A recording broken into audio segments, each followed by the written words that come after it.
muda, khususnya saudara-saudara difabel yang terkasih dalam Tuhan. Selamat sore semuanya. Pada hari Minggu Pembaptisan Tuhan ini, pertama-tama saya ingin mengajak Anda sekalian untuk mensyukuri rahmat sakramen pembaptisan yang telah Anda terima. Kita tahu bahwa sakramen baptis adalah sakramen yang pertama dan utama yang kita terima sebagai anggota gereja dalam Katolik. Sakramen pembaptisan inilah sering disebut juga sebagai sakramen inisiasi karena dia menjadi pintu masuk untuk sakramen-sakramen yang lain. Ada 3 sakramen yang sering disebut sebagai sakramen inisiasi: baptis, ekaristi, dan krisma. Nah, secara teologis dengan sakramen baptis ini kita diangkat menjadi anak-anak Allah. Dan yang paling penting lagi ialah bahwa kita dibebaskan dari dosa-dosa asal dan akibat-akibat yang ditimbulkan.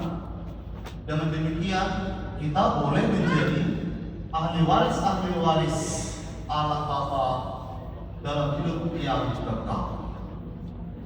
Hari ini para saudara-saudari yang terkasih, kitab suci terutama dalam Injil hari ini diwartakan kepada kita tentang Yesus menerima pembaptisan dari Yohanes di Sungai Yordan. Barangkali kita dihadapkan pada pertanyaan, mengapa Yesus itu harus memberikan dirinya untuk dibaptis? Bukankah dia Mesias? Bukankah dia Allah yang Maha Kudus? Untuk menjawab itu, mari kita lihat apa yang terjadi pada pembaptisan Yesus di Sungai Yordan. Dalam kitab suci hari ini dikatakan, ketika Yesus itu menerima pembaptisan dari Yohanes itu, terbukalah langit dan Roh Kudus turun atasnya. Terdengar suara dari langit yang berseru, "Engkaulah putraku yang terkasih, kepadamulah aku berkenan." Dengan demikian peristiwa Yesus dibaptis ini adalah peristiwa Roh Kudus yang berasal dari surga itu, Rohnya Allah Bapa itu turun dan menyertai Yesus. Kita tahu pembaptisan ini adalah awal mula bagi Yesus untuk melakukan karya-karyanya secara publik. Dia kan banyak mengajar tentang kebenaran kerajaan surga, melakukan berbagai mukjizat dan karya-karya yang lain. Peristiwa Yesus dibaptis menjadi pewartaan bahwa Yesus sungguh-sungguh Allah yang menjadi manusia dan Allah Bapa sungguh berkenan kepada. Saudara-saudari, bila kita menyimak dari apa yang kita renungkan ini, kita harus mensyukuri betapa indahnya, betapa mengagumkannya hidup seorang Kristian. Saya sempat berpikir, para saudara-saudari yang terkasih, barangkali pemahaman ini yang sering disalah mengerti oleh oknum kaum beriman itu, yang seringkali hanya mengutamakan status. Yang penting saya sudah dibaptis dalam gereja, tetapi kemudian jarang datang ke gereja.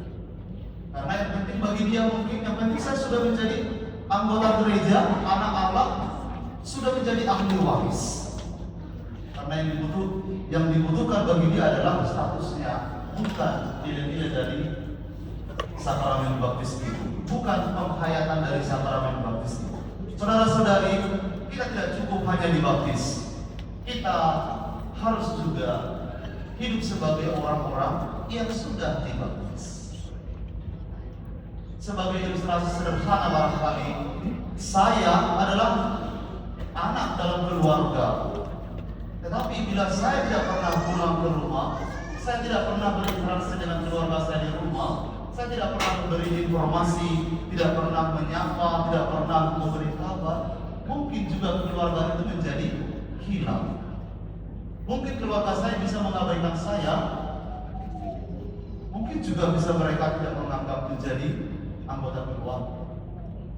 Memang alam tidak sekejam apa yang saya katakan, saudara-saudari. Tetapi bila kita tidak pernah hidup dalam persekutuan dengan Allah, maka baptis itu bisa menjadi berkurang nilai. Walaupun baptis itu materai abadi, tetapi nilai itu bisa berkurang karena penghayatannya minim. Maka saudara-saudari yang terkasih, kiranya ini menjadi undangan bagi kita untuk membuat rekonsiliasi dengan Tuhan dan membuat pembaruan-pembaruan dalam diri kita. Maka pada hari ini saya ingin mengajak saudara-saudari, mari kita bertanya juga dalam hati yang paling dalam. Sebagai orang yang sudah menerima sakramen baptis, transformasi batin apakah yang sudah terjadi di dalam hidup kita? Kemajuan-kemajuan spiritual apakah yang sudah berjalan? Ataukah penurunan kualitas rohani kita yang terjadi? Ataukah sudah ada pertumbuhan?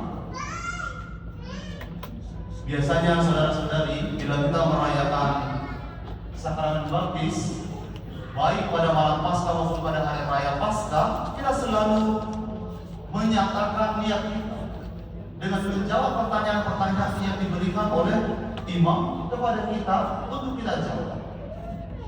Biasanya pertanyaannya demikian: apakah saudara menolak kejahatan dalam diri saudara dan dalam masyarakat? Apakah saudara menolak godaan-godaan setan dalam bentuk tahayul, perjudian, hiburan tidak sehat? Apakah saudara menolak segala tindakan dan kebiasaan tidak adil dan tidak jujur yang melanggar hak asasi manusia?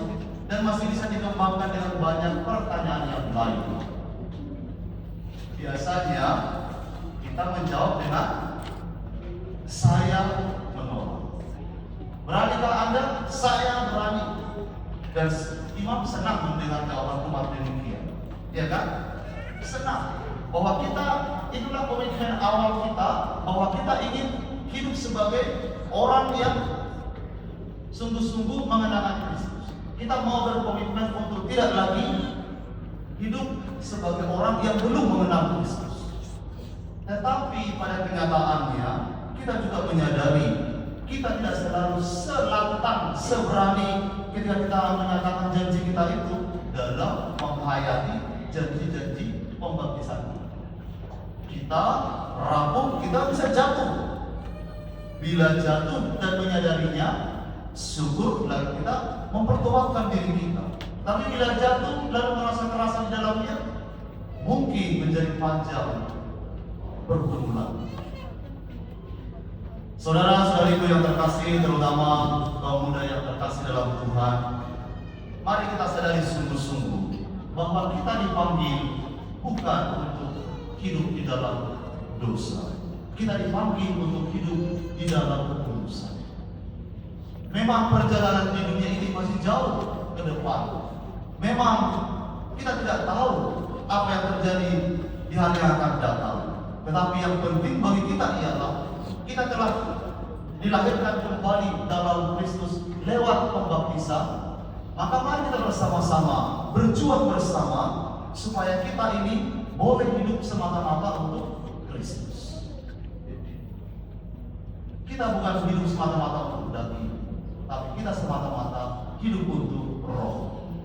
Apa yang roh kehendaki, itu yang mau saya perjuangkan dalam hidup saya. Apa yang roh kehendaki, itu yang mau diperjuangkan oleh saudara-saudara sekalian, yang harus kiranya kita hayati sehari-hari. Jatuh tidak apa-apa, jatuh tapi harus bangkit untuk hidup kembali dalam kekudusan. Kekudusan itu adalah mahkota dari setiap orang Kristen. Maka saudara-saudari, janganlah kita membiarkan hidup kita ini dibayang-bayangi oleh perbuatan-perbuatan dosa. Teguhkan langkah kita untuk berjalan setia mengikuti Kristus di tengah dunia ini, di tengah pergumulannya, di tengah gemerlapnya, di tengah kesulitannya, di tengah kemudahannya. Mari kita menyibukkan pikiran dan hati kita ini dengan memikirkan perkara-perkara Tuhan, sibuk dengan urusan-urusan surgawi, supaya kita tidak punya waktu untuk memikirkan hal-hal yang tidak baik, hal-hal yang jahat. Suatu kali seorang santang memberi nasihat kepada orang-orang yang meminta nasihat rohani kepadanya supaya mereka dapat melanjutkan perjalanan hidup rohani mereka. Lalu dikatakan, roh jahat itu tidak akan mengganggu orang yang sibuk. Roh jahat itu hanya akan mengincar jiwa-jiwa orang-orang yang melamun, yang hatinya kosong. Jadi orang-orang yang malas, yang mager, yang mungkin ya, itu mungkin menjadi incaran-incaran roh-roh itu. Karena mudah sekali bagi dia untuk mengisi, ada tempat kosong baginya di dalam diri. Maka Santo Paulus, saudara-saudara yang terkasih, kepada Titus memberi nasihat pada kita hari ini. Kasih karunia mendidik kita agar kita ini meninggalkan kefasikan dan keinginan-keinginan duniawi, agar kita boleh hidup bijaksana, adil dan beribadah dalam dunia sekarang ini, sampai nanti menantikan penggenapan kedatangan Tuhan di hari akhir hidup kita. Semoga saudara-saudari yang terkasih, kita boleh bertumbuh bersama karena kita menempuh jalan kekristenan ini dengan setia. Tuhan memberkati.